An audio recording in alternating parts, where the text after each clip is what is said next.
कि रख हौसला वो मंजर भी आएगा, प्यासे के पास चलकर समंदर भी आएगा। थक कर ना बैठ ए मंजिल के मुसाफिर, मंजिल भी मिलेगी और मिलने का मज़ा भी आएगा। हेलो दोस्तों, कैसे हो आप लोग? आई होप आप लोग अच्छे होंगे। फ्रेंड्स, आज के इस वीडियो में हम लोग जियोग्राफी से रिलेटेड टॉप प्रश्न को देखेंगे। तो चलिए ज़्यादा देर न करते हुए इस वीडियो की शुरुआत करते हैं। फर्स्ट क्वेश्चन है कि भारत के अधिकांश विदेशी व्यापार का वहन होता है।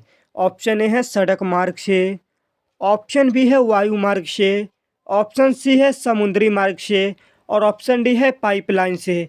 तो इसका करेक्ट आंसर है ऑप्शन नंबर सी, समुद्री मार्ग से। आपको बता दें कि भारत का 90% व्यापार इसी मार्ग के द्वारा किया जाता है। हम लोग के सामने अगला प्रश्न है कि शहरी ध्रुव कोहरा किस प्रदूषण से संबंधित है। ऑप्शन ए है जल प्रदूषण, ऑप्शन बी है वायु प्रदूषण, ऑप्शन सी है मृदा प्रदूषण और ऑप्शन डी है ध्वनि प्रदूषण। तो इसका करेक्ट आंसर है ऑप्शन नंबर बी, वायु प्रदूषण। अगला प्रश्न है कि हीराकुंड परियोजना किस नदी पर स्थित है। तो इसका करेक्ट आंसर है ऑप्शन नंबर सी, महानदी। साथ ही आपको भी बता दें कि हीराकुंड परियोजना उड़ीसा राज्य में स्थित है। अगला प्रश्न है कि निम्नलिखित में कौन भारत का सूखा प्रवण राज्य है। ऑप्शन ए है केरल, ऑप्शन बी है असम, ऑप्शन सी है गुजरात और ऑप्शन डी है पश्चिम बंगाल। तो इसका करेक्ट आंसर है ऑप्शन नंबर सी, गुजरात। साथ ही आपको भी बता दें कि गुजरात के बाद राजस्थान का स्थान आता है। अगला प्रश्न है कि माका की पेटी कहाँ है। फ्रेंड्स, ये क्वेश्चन काफ़ी इंपॉर्टेंट है। तो इसका करेक्ट आंसर है ऑप्शन नंबर ए, संयुक्त राज्य अमेरिका। फ्रेंड्स, यदि आपको किसी भी प्रश्न का उत्तर मालूम हो तो आप कमेंट बॉक्स में लिखकर बता सकते हैं। अगला प्रश्न है कि रुको और जाओ निश्चयवाद का दूसरा नाम क्या है। तो इसका करेक्ट आंसर है ऑप्शन नंबर सी, नौ निश्चयवाद। साथ ही आपको ही बता दें कि नौ निश्चयवाद का जनक ग्रिफिथ टेलर को माना जाता है। नेक्स्ट प्रश्न है कि निम्नलिखित में से कौन सामाजिक भूगोल की उपशाखा नहीं है। ऑप्शन ए है लिंग भूगोल, ऑप्शन बी है चिकित्सा भूगोल, ऑप्शन सी है व्यवहारिक भूगोल और ऑप्शन डी है संसाधन भूगोल। तो इसका करेक्ट आंसर है ऑप्शन नंबर बी, यानी चिकित्सा भूगोल। अगला प्रश्न है कि जनसंख्या परिवर्तन का घटक कौन है। ऑप्शन ए है जन्म, ऑप्शन बी है मृत्यु, ऑप्शन सी है प्रवास और ऑप्शन डी है इनमें से सभी। देखिए, जन्म से भी जनसंख्या परिवर्तन होता है, मृत्यु से भी होता है। प्रवास किसको कहते हैं? जब कोई आदमी एक स्थान को छोड़कर किसी दूसरे स्थान पर बस जाते हैं, उसी को प्रवास कहते हैं। इससे भी जनसंख्या परिवर्तन होता है। इसलिए इसका correct answer option number D हो जाएगा, यानी इनमें से सभी। अगला प्रश्न है कि विश्व में सबसे अधिक जनसंख्या किस देश की है।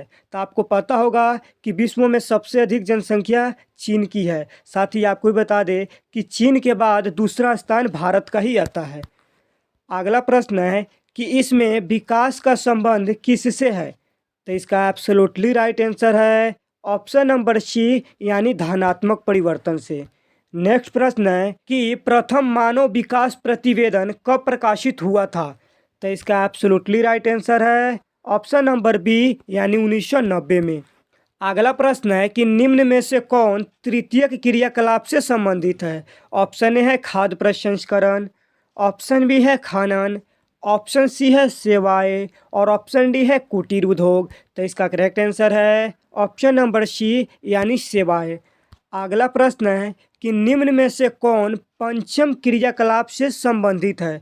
ऑप्शन ए है विशेषज्ञ, ऑप्शन बी है निर्णयकर्ता और ऑप्शन सी है परामर्शदाता और ऑप्शन डी है इनमें से सभी। तो इसका करेक्ट आंसर है ऑप्शन नंबर डी, इनमें से सभी।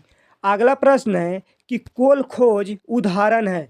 ऑप्शन ए है एकल कृषि का, ऑप्शन बी है सामूहिक कृषि का, ऑप्शन सी है मिश्रित कृषि का और ऑप्शन डी है इनमें से कोई नहीं।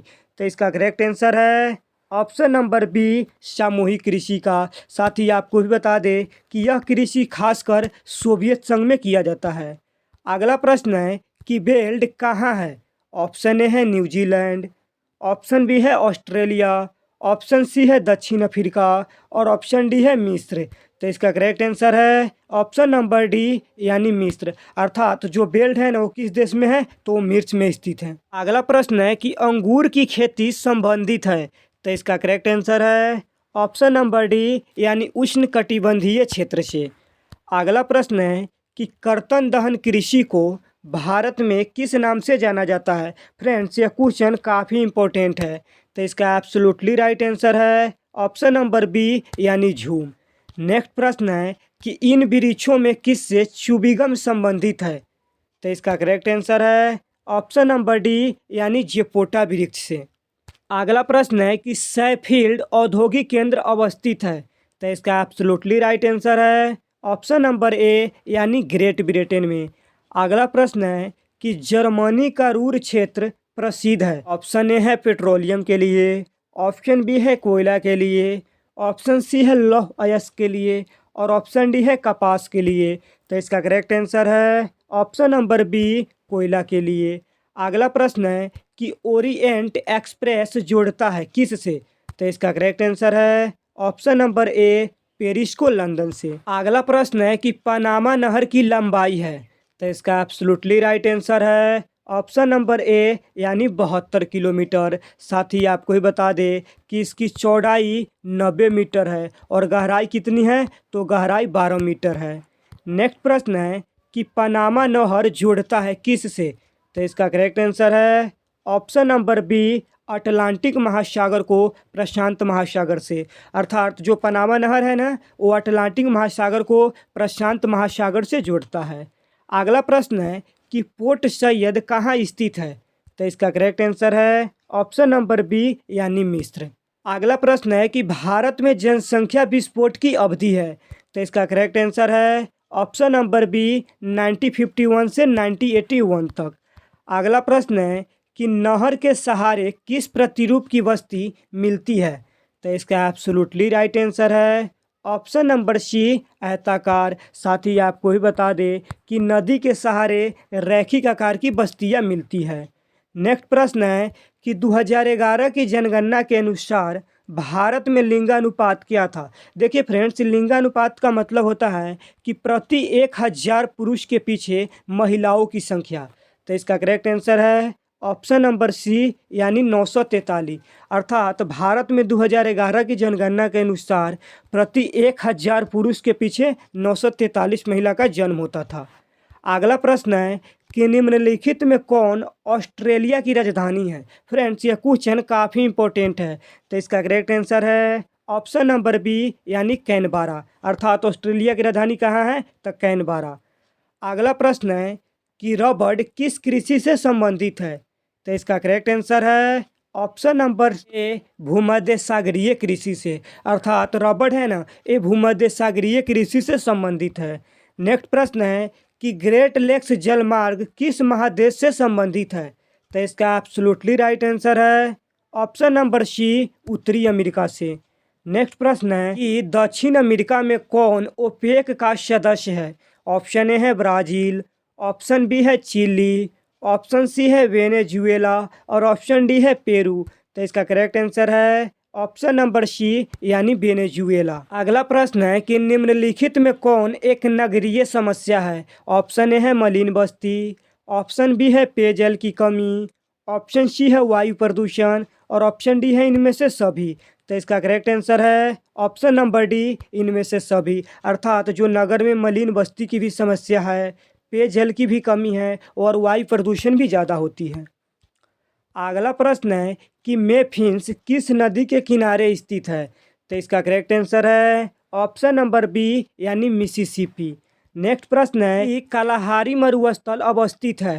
तो इसका करेक्ट आंसर है ऑप्शन नंबर बी अफ्रीका में। अर्थात जो कालाहारी मरुस्थल कहाँ स्थित है, तो अफ्रीका में स्थित है। देखिए फ्रेंड्स, जो ये मरुस्थल है ना ये विश्व का सबसे बड़ा मरुस्थल है। अगला प्रश्न है कि मणिपुर की राजधानी है। तो इसका करेक्ट आंसर है option number B Imphal. Friends, आज की इस वीडियो में हमने 35 से 70 प्रश्न को देखे हैं। बस आज के लिए इतना ही। तब तक के लिए जय हिंद।